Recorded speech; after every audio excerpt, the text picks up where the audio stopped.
मातरम बच्चों, मैं दीनदयाल शर्मा आज आपके मध्य एक नए बिंदु के साथ उपस्थित हुआ हूँ। बच्चों, आज हमारा जो नया बिंदु है वह है कारक प्रकरण में अपादान कारक पंचमी विभक्ति। आज हम अपादान कारक पंचमी विभक्ति का अध्ययन प्रारंभ करेंगे। बच्चों, जो पंचमी विभक्ति है ये परीक्षा की दृष्टि से बहुत ही महत्वपूर्ण है। अब हम इसका नियम नंबर 1 का अध्ययन प्रारंभ करते हैं। नियम नंबर 1 है ध्रुवम अपाय अपादानम अपादाने पंचमी। कहने का तात्पर्य है कि ध्रुवम होता है कि जिस वस्तु से कोई वस्तु अलग होती है तो उस वस्तु में पंचमी न होकर के और जिससे अलग होती है उसमें पंचमी विभक्ति होती है। जैसे कि पेड़ से पत्ता गिरता है तो पत्ता किससे गिर रहा है? पेड़ से। तो पंचमी विभक्ति किसमें होगी? पेड़ में होगी, क्योंकि अलग किससे हो रहा है? पेड़ से हो रहा है। तो जिससे जो वस्तु अलग होती है, जिससे जो वस्तु अलग होती है उसमें पंचमी विभक्ति अपादान कारक होता है।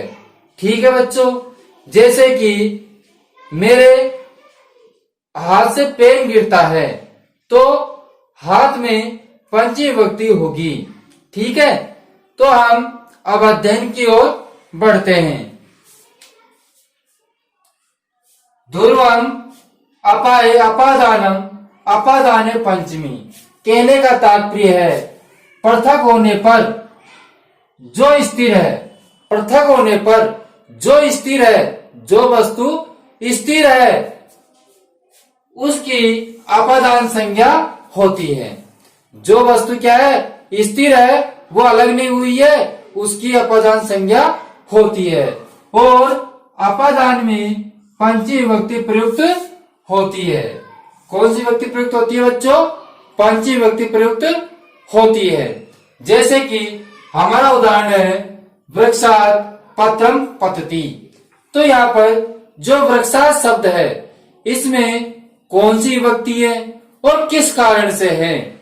तो इसका हमको कारण में विभक्ति लिखना है, क्योंकि हमारी परीक्षा के अंतर्गत इनमें से कारक प्रकरण में से यह पूछा जाता है कि जो ये पंक्ति है इस पंक्ति में कौन सा किस कारण से कौन सी विभक्ति है, अर्थात कारण विभक्ति बताइए। ठीक है बच्चों, तो वैसे तो मैंने आपको कारण लिख दिया है कि पृथक होने पर जो वस्तु स्थिर है उसकी अपादान संज्ञा होती है और अपादान में पंचमी विभक्ति होती है। यही इसका कारण व विभक्ति है, क्योंकि स्थिर क्या चीज है? वृक्ष है। स्थिर क्या चीज है बच्चों? वृक्ष है। और पत्र है, जो पत्ता है वो क्या है? गिर गया, वह है स्थिर है। पत्ता क्या है? वृक्ष से गिर गया तो वह स्थिर है। तो स्थिर क्या है? वृक्ष है, इसलिए वृक्ष में पंचमी विभक्ति होती है।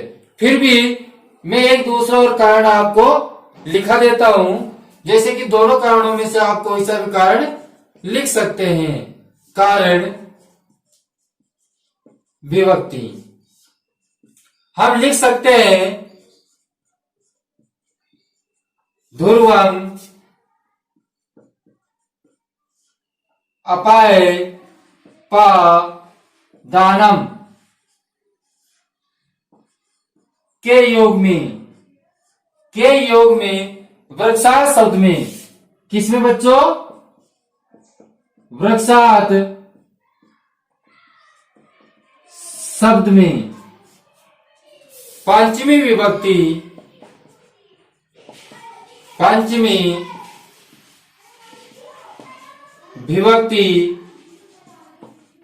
अपादान कारक है। ठीक है, तो हम लिख सकते हैं ध्रुवम अपाय अपादानम के योग में वृक्षात शब्द में, किसमें? वृक्षात शब्द में पंचमी विभक्ति अपादान कारक है। ठीक है बच्चों, समझ में आ गया। अब अगला बिंदु देखिए, दूसरा बिंदु वह है वित्ता अर्थानाम वह हेतु। ठीक है, वित्ता अर्थानाम वह हेतु कहने का तात्पर्य है कि भय और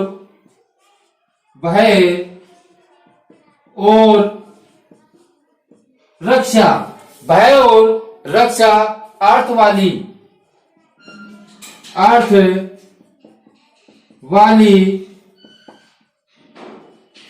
धातुओं के साथ, धातुओं के प्रयोग में कर सकते हैं। के साथ करते हैं?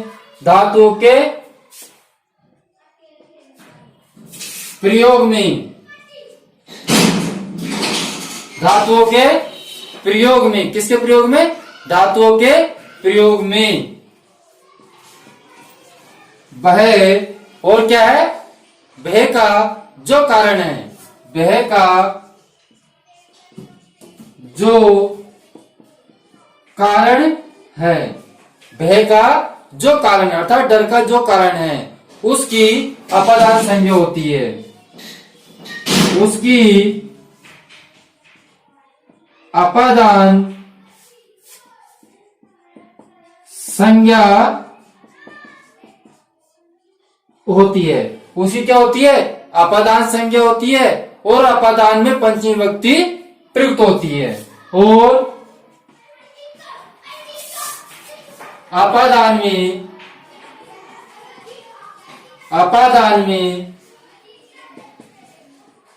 पंचमी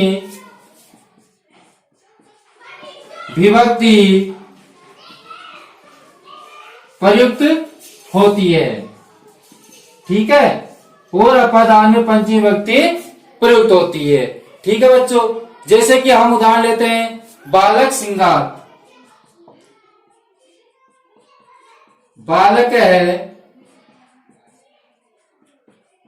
सिंगात है,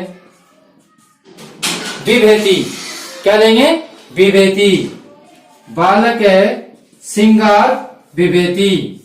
ठीक है बच्चों, बालक है, सिंगार, विभेति कहने का तात्पर्य है बालक सिंह से डरता है। तो भय का कारण आ गया ना, किसका कारण आ गया? भय का कारण आ गया। इसलिए सिंगार शब्द में वह जिससे भय हो रहा है, जिससे भय हो रहा है, स्थिर भी सिंह है, क्योंकि बालक तो अस्थिर हो गया, सिंह के डर से भाग गया, तो स्थिर तो क्या है? सिंह ही है। तो हम कह सकते हैं कि जो भय है, डर है, इसके कारण से सिंह शब्द में पंचमी विभक्ति अपादान कारक है। तो बच्चों, इसका हम कारण में विभक्ति लिखते हैं, कारण विभक्ति। ठीक है, तो कारण विभक्ति में क्या लिखेंगे? भय के योग में, किसके योग में बच्चों? भय के योग में, भय के योग में सिंगात, भय के योग में सिंगात शब्द में, किसमें? सिंगात शब्द में पंचमी विभक्ति, पंचमी विभक्ति अपादान कारक है, पंचमी विभक्ति अपादान कारक है। किसके योग में? भय के योग में सिंगार शब्द में, भय के योग में सिंगार शब्द में पंचमी विभक्ति अपादान कारक होता है।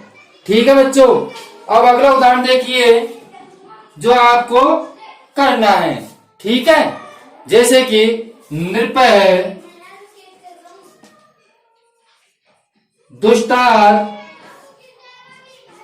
त्रायते, नृपा दुष्ट त्रायते या रक्षति, या रक्षति। ठीक है बच्चों, नृपः दुष्टात् त्रायते, या हम कह सकते हैं रक्षति।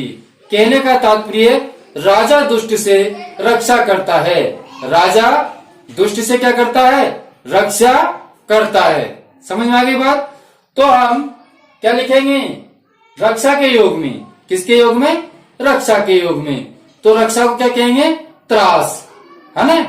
क्योंकि त्रायते है ना यहाँ, वह त्रार्थानाम, मतलब कि या तो हम रक्षा के योग में कर देंगे, या तो रक्षा के योग में कर देंगे, त्रास के योग में कर देंगे।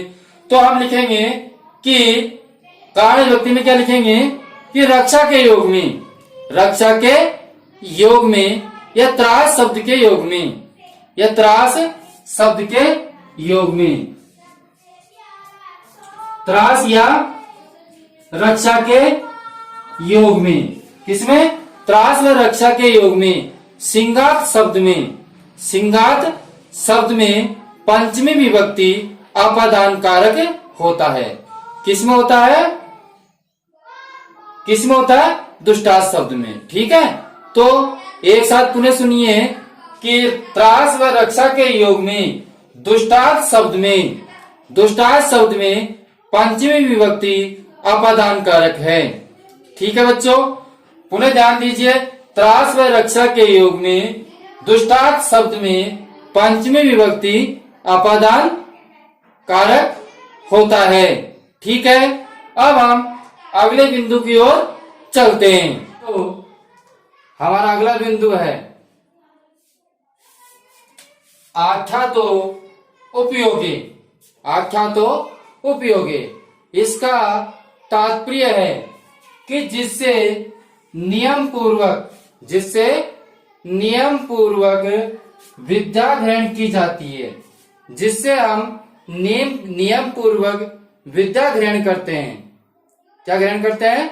विद्या ग्रहण करते हैं। उसकी, उस शिक्षक आदि मनुष्य की, शिक्षक आदि मनुष्य की अपादान संज्ञा होती है, और अपादान में पंचमी विभक्ति होती है। ठीक है बच्चों, कहने का तात्पर्य है जिससे हम नियम पूर्वक, जिससे हम नियम पूर्वक विद्या ग्रहण की जाती है, जिससे हम नियम पूर्वक विद्या ग्रहण करते हैं, उस शिक्षक हो या मनुष्य हो, उसकी अपादान संज्ञा होती है, और अपादान में पंचमी विभक्ति प्रयुक्त होती है।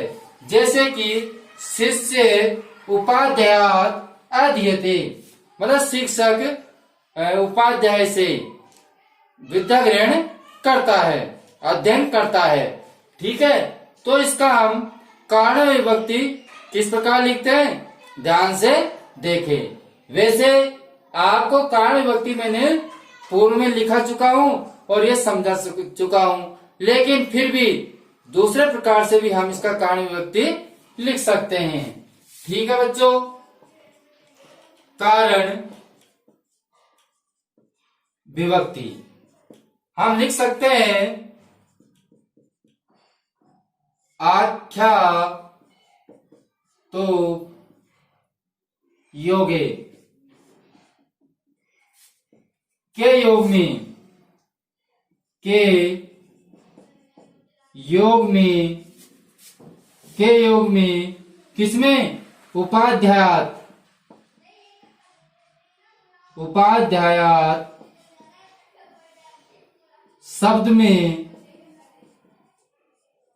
शब्द में पंचमी विभक्ति। कौन सी विभक्ति बच्चों? पंचमी विभक्ति अपादान कारक होता है, अपादान कारक होता है। ठीक है, तो आख्या तो उपयोगे के योग में, के योग में उपाध्याय शब्द में पंचमी विभक्ति अपादान कारक होता है। या फिर हम लिख सकते हैं कि जिससे नियम पूर्वक विद्या ग्रहण की जाती है, उस शिक्षक आदि मनुष्य की अपादान संज्ञा होती है, और अपादान में पंचमी विभक्ति प्रयुक्त होती है। ठीक है बच्चों, अब जैसे कि अगला उदाहरण है, छात्र है, छात्र है शिक्षकात, शिक्षकात पठती, छात्र शिक्षकात पठती, छात्र शिक्षक से पढ़ता है। तो छात्र शिक्षक से क्या कर रहा है, विद्या ग्रहण कर रहा है नियम पूर्वक। ठीक है, तो हम लिख सकते हैं कि आख्यातोपयोगे के योग में, किसमें, शिक्षा शब्द में पंचमी विभक्ति अपादान कारक है। तो बच्चों इसका कारण विभक्ति कैसे लिखेंगे, आख्यातो उपयोगे के योग में किसमें, शिक्षकात शब्द में, शिक्षकात शब्द में पंचमी विभक्ति, कौन सी विभक्ति बच्चों, पंचमी विभक्ति, पंचमी विभक्ति अपादान कारक है, पंचमी विभक्ति अपादान कारक है। किसके योग में, आख्यातोपयोग के योग में, शिक्षका शब्द में, किसमें, शिक्षका शब्द में पंचमी विभक्ति अपादान कारक है। तो हम इस प्रकार कारण विभक्ति लिख सकते हैं। अब बच्चों हम अगले नियम की ओर चलते हैं। अगला हमारा नियम है जुगुप्सा विराम है प्रमादा अर्था नामु उपसंज्ञाना। कहने का तात्पर्य है कि जुगुप्सा विराम प्रमादार्थ नामो उपसंज्ञाना। कहने का मतलब है जुगुप्सा विराम प्रमाद अर्थ वाली, प्रमाद अर्थ वाली धातुओं के प्रयोग में, धातुओं के प्रयोग में जिससे गणना आदि की जाती है, जिससे क्या की जाती है, गणना आदि की जाती है, उसकी अपादान संज्ञा होती है। उसकी क्या होती है बच्चों, अपादान संज्ञा होती है और अपादान में पंचमी विभक्ति प्रयुक्त होती है। और अपादान में कौन सी विभक्ति प्रयुक्त होती है, पंचमी विभक्ति प्रयुक्त होती है। जैसे कि हम उदाहरण के माध्यम से समझते हैं। हमारा पहला उदाहरण है महेश पापात। पहला लेते हैं जुगुप्सा अर्थ में, ठीक है। तो महेश पापात जुगुप्सते, महेश पापात जुगुप्सते। तो बच्चों यहां पर रेखांकित शब्द है पापात, ठीक है। तो महेश पाप से गणना करता है, ठीक है। किससे गणना कर रहा है, जिससे गणना कर रहा है उसमें, तो पाप से गणना कर रहा है। तो इसमें पंचमी विभक्ति अपादान कारक है। अब हम इसका कारण विभक्ति किस प्रकार बनाते हैं, ध्यान देवे बच्चों। कारण विभक्ति, ठीक है। तो कारण विभक्ति किसमें करेंगे, जुगुप्सा, जुगुप्सा के योग में, जुगुप्सा के योग में किसमें, पापात शब्द में, पापात शब्द में पंचमी विभक्ति अपादान कारक है। पंचमी विभक्ति अपादान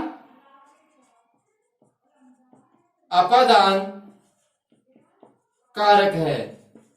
कौन सी विभक्ति है, पंचमी विभक्ति अपादान कारक है। किसमें, पापात शब्द में। किसमें बच्चों, पापात शब्द में। जैसे कि दूसरा लेते हैं, दूसरा ले लेते हैं कुलदीप है, कुलदीप है अर्ध, कुलदीप है अर्ध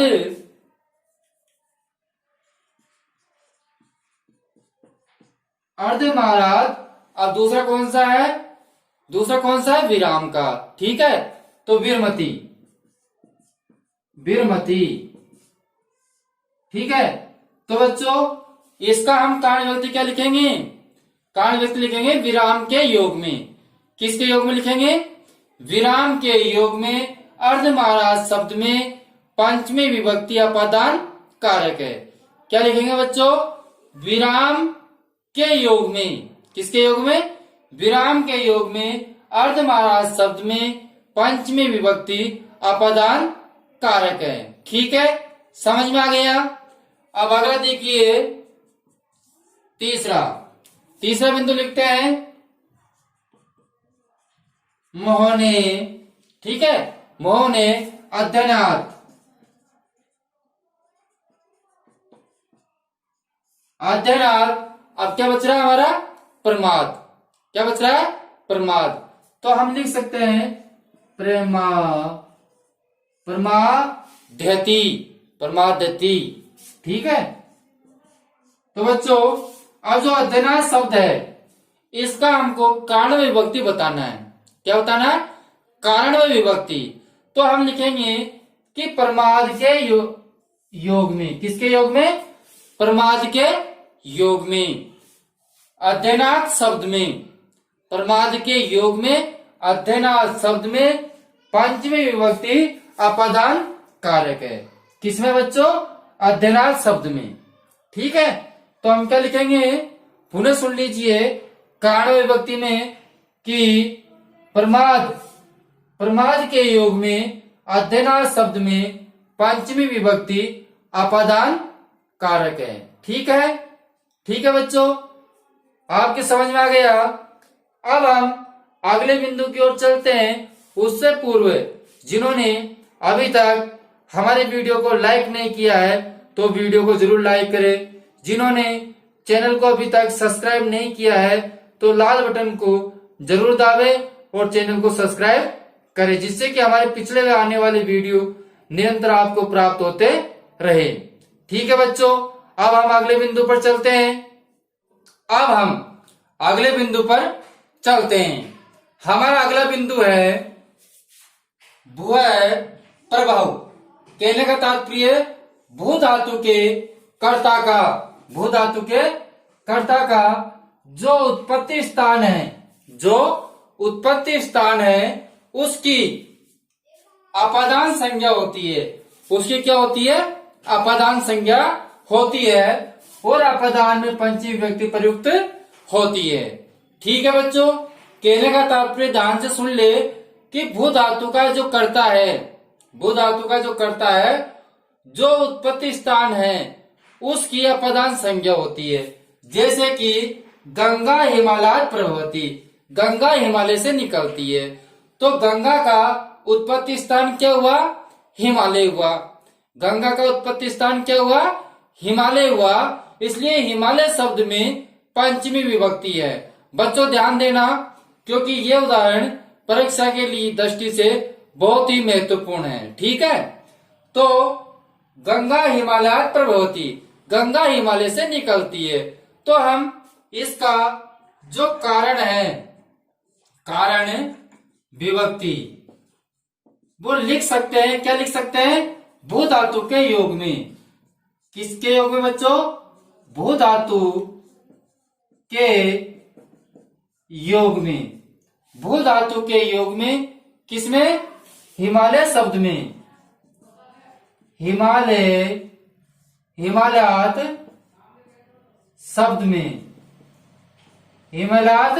शब्द में पंचमी विभक्ति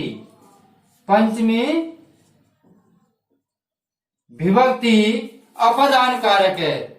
पंचमी विभक्ति अपादान कारक है। ठीक है बच्चों, तो हम लिख सकते हैं कि भू धातु के योग में। किसके योग में? भू धातु के योग में हिमालय शब्द में पंचमी विभक्ति अपादान कारक है। या प्रभाव के योग में, या प्रभाव भी लिख सकते हैं। तो प्रभाव के योग में हिमालय शब्द में पंचमी विभक्ति अपादान कारक है। ठीक है बच्चों, समझ में आ गया। तो भू धातु के योग में भी कौन सी विभक्ति होती है? पंचमी विभक्ति होती है। किसके योग में? भुआ और प्रभव के योग में, मतलब जो उत्पत्ति स्थान है उसमें पंचमी विभक्ति होती है। अगला देखिए, जने कृतुम प्रकृति, कहने का तात्पर्य जन धातु का जो करता है, जन का मतलब होता है उत्पन्न करना, ठीक है। तो जन धातु का जो करता है उसका जो कारण है, उसका जो कारण है उसकी अपादान संज्ञा होती है। जन धातु का जो करता है उसका जो कारण है उस कारण की क्या होती है, पंचमी विभक्ति अपादान कारक होता है। अपादान में पंचमी विभक्ति प्रयुक्त होती है। जैसे कि गोमायात माने गोबर से, वृक्ष के जायते, गोबर से बिच्छू उत्पन्न होते हैं, ठीक है बच्चों। तो किससे उत्पन्न हो रहे हैं, गोबर से। भाई बिच्छू उत्पन्न होने का कारण क्या है, उसका जो कारण है उसकी अपादान संज्ञा होती है। तो बिच्छू किससे उत्पन्न हो रहे हैं, गोबर से, ठीक है। तो हम इसका कारण विभक्ति लिख सकते हैं। कारण विभक्ति क्या लिखेंगे बच्चों, कारण विभक्ति हम लिखेंगे जन धातु के योग में, किसके योग में, जन धातु के योग में गोमाया शब्द में, गोमायात शब्द में कौन सी विभक्ति है, पंचमी विभक्ति। कौन सी बच्चों, पंचमी विभक्ति, पंचमी विभक्ति अपादान कारक है, अपादान कारक है, ठीक है, ठीक है बच्चों। तो क्या है इसका, जन धातु के योग में गोमाया शब्द में पंचमी विभक्ति अपादान कारक होता है। समझ में आ गया बच्चों। इसी प्रकार हम एक उदाहरण और ले सकते हैं कि पापात, एक उदाहरण और ले सकते हैं कामात क्रोधे जायते। बच्चों एक उदाहरण और ले सकते हैं हम कामात क्रोधे जायते, मतलब कि काम से क्रोध उत्पन्न होता है, काम से क्रोध उत्पन्न होता है, ठीक है। तो हम इसमें क्या लिखेंगे, जन धातु के योग में कामात शब्द में पंचमी विभक्ति अपादान कारक होता है, ठीक है बच्चों। तो इस प्रकार हमारी भू और जन धातु का जो बिंदु है वो पूर्ण हुआ, ठीक है बच्चों। आपको हमारे वीडियो पसंद आए होंगे तो वीडियो को जरूर लाइक करें, चैनल को जरूर सब्सक्राइब करें। अब हम अगले वीडियो में फिर मिलेंगे, जब तक के लिए हम आपसे विदा लेते हैं। धन्यवाद।